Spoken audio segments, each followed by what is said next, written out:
कभी सोचा है कि कोई देश बिल्कुल जीरो से मतलब स्क्रैच से एक सुपरसोनिक फाइटर जेट कैसे बनाता है? आज हम HAL तेजस की उसी कमाल की कहानी में जा रहे हैं। देखिए, ये सिर्फ एक प्लेन की बात नहीं है। ये तो भारत की महत्वाकांक्षा, उसके दृढ़ संकल्प और आत्मनिर्भरता की पूरे 40 साल लंबी एक महागाथा है। ये काफी बड़ा सवाल है ना? मतलब बात सिर्फ एक हवाई जहाज को जोड़ने की नहीं है। इसमें तो एक पूरा का पूरा इकोसिस्टम बनाना पड़ता है। टेक्नोलॉजी का, इंडस्ट्री का, एक्सपर्टीज का। एक ऐसा सिस्टम जो जीरो से एक वर्ल्ड क्लास फाइटर प्लेन को सपोर्ट कर सके।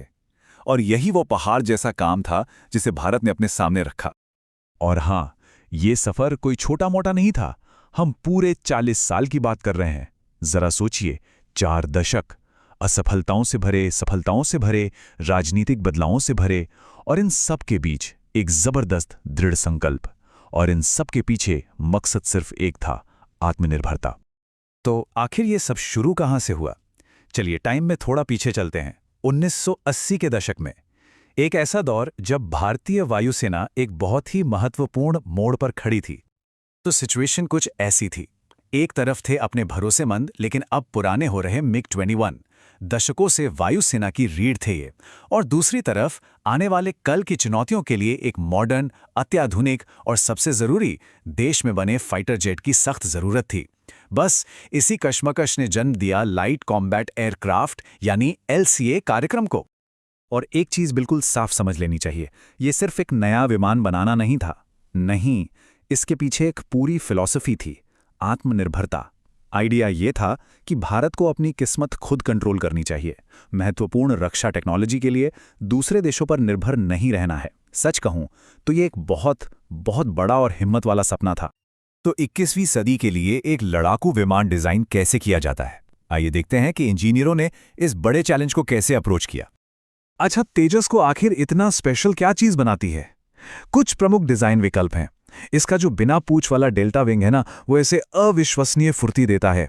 और फिर आती है एक चीज जिसे कहते हैं रिलैक्स्ड स्टैटिक स्टेबिलिटी। अब इसको ऐसे समझिए, एक सामान्य विमान ना हमेशा स्थिर रहना चाहता है, लेकिन तेजस को जानबूझकर अस्थिर बनाया गया है। सोच लीजिए जैसे पेंसिल को उसकी नोक पर बैलेंस करना। इसकी वजह से ये बेहद ही ज्यादा फुर्तीला है, लेकिन इसे हवा में टिकाए रखने के लिए एक सुपर पावरफुल कंप्यूटर की जरूरत पड़ती है हर पल। और अब ये हिस्सा तो सच में हैरान करने वाला है। देखिए, उस जमाने में ज्यादातर लड़ाकू विमान मुख्य रूप से धातु के बनते थे, लेकिन तेजस के साथ डिजाइनरों ने हद ही कर दी। इसके वजन का लगभग 45% हिस्सा कार्बन फाइबर कंपोजिट से बनाया गया। ये एक ऐसा गेम चेंजर था। इससे विमान न सिर्फ अविश्वसनीय रूप से हल्का हुआ, बल्कि पारंपरिक धातु के मुकाबले कहीं ज्यादा मजबूत और थोड़ा ज्यादा स्टेल्थी भी हो गया। लेकिन सच्ची आत्मनिर्भरता के लिए भारत को सिर्फ एक विमान बनाने से कहीं आगे जाना था। उसे 3 टेक्नोलॉजी के पहाड़ों पर चढ़ना था। एविएशन की वो सबसे मुश्किल और सबसे खुफिया टेक्नोलॉजी जिन्हें कोई भी देश आसानी से साझा नहीं करता। लेकिन महत्वाकांक्षा और वास्तविकता अक्सर आमने सामने आ जाती हैं, और तेजस के मामले में ये टकराव दशकों तक चला। चलिए उन 3 बड़ी बाधाओं पर नजर डालते हैं जिन्होंने इस कार्यक्रम को लगभग पटरी से ही उतार दिया था। हर बड़ी कहानी में एक विलन होता है ना? तेजस की इस गाथा में वो विलन था इंजन। एक लड़ाकू विमान का दिल होता है उसका इंजन, और भारत ने फैसला किया कि वो अपना खुद का दिल बनाएगा, कावेरी इंजन। ये पूरे प्रोजेक्ट की सबसे बड़ी चुनौती बन गया। और यहां पर आया एक टर्निंग पॉइंट। जब यह साफ हो गया कि कावेरी इंजन समय पर तैयार नहीं होगा, तो पूरा का पूरा प्रोजेक्ट ही खतरे में पड़ गया।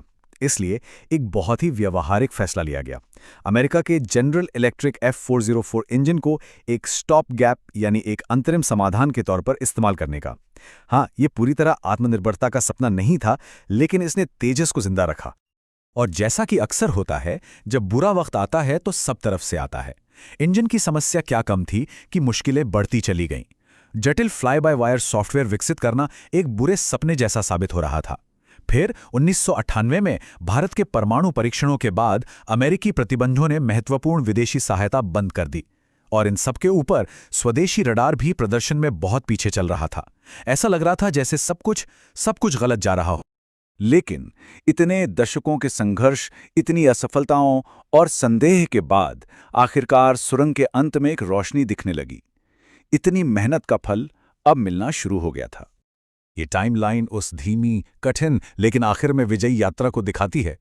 सोचकर देखिए, 2001 में उस पहली उड़ान के वक्त लोगों को कितनी राहत और कितना गर्व महसूस हुआ होगा। और फिर 2016 में जब पहला स्क्वाड्रन फ्लाइंग डैगर्स बना, वो पल दशकों की मेहनत, पसीने और आंसुओं का नतीजा था। तो इतना सब कुछ होने के बाद तेजस की विरासत क्या है? आखिर ये सब किस लिए था? देखिए, ये नंबर झूठ नहीं बोलते। तेजस एक गंभीर रूप से सक्षम, आधुनिक, बहुभूमिका वाला लड़ाकू विमान है। ये दुनिया के बेहतरीन विमानों को टक्कर दे सकता है, और इतने सालों की देरी और संघर्षों को देखते हुए ये हासिल करना एक अविश्वसनीय उपलब्धि है। पर असली कहानी यहां है। तेजस की सबसे बड़ी विरासत शायद खुद ये विमान नहीं है। उसकी विरासत है वो पूरा तकनीकी इकोसिस्टम जो इसके आसपास खड़ा हुआ। इस एक प्रोजेक्ट ने भारत में न जाने कितनी एरोस्पेस, इलेक्ट्रॉनिक्स और सामग्री विज्ञान उद्योगों को आगे बढ़ाया, भविष्य की सफलता के लिए एक नींव तैयार की। ये उदाहरण सच में पूरी बात को आसानी से समझा देता है। मकसद हमेशा से सिर्फ एक विमान बनाना था ही नहीं, मकसद था एक राष्ट्र की तकनीकी क्षमता का निर्माण करना, जिसका प्रतीक बना तेजस। तो हम इस कहानी को इस सवाल पर छोड़ते हैं, महत्वाकांक्षा की असली कीमत क्या होती है? इतने दशकों की देरी और भारी लागत देखने के बाद क्या रणनीतिक स्वतंत्रता और आत्मनिर्भरता का ये लक्ष्य इसके लायक था? ये एक ऐसा सवाल है जिसका कोई आसान जवाब नहीं है। इस पर सोचना जरूरी है।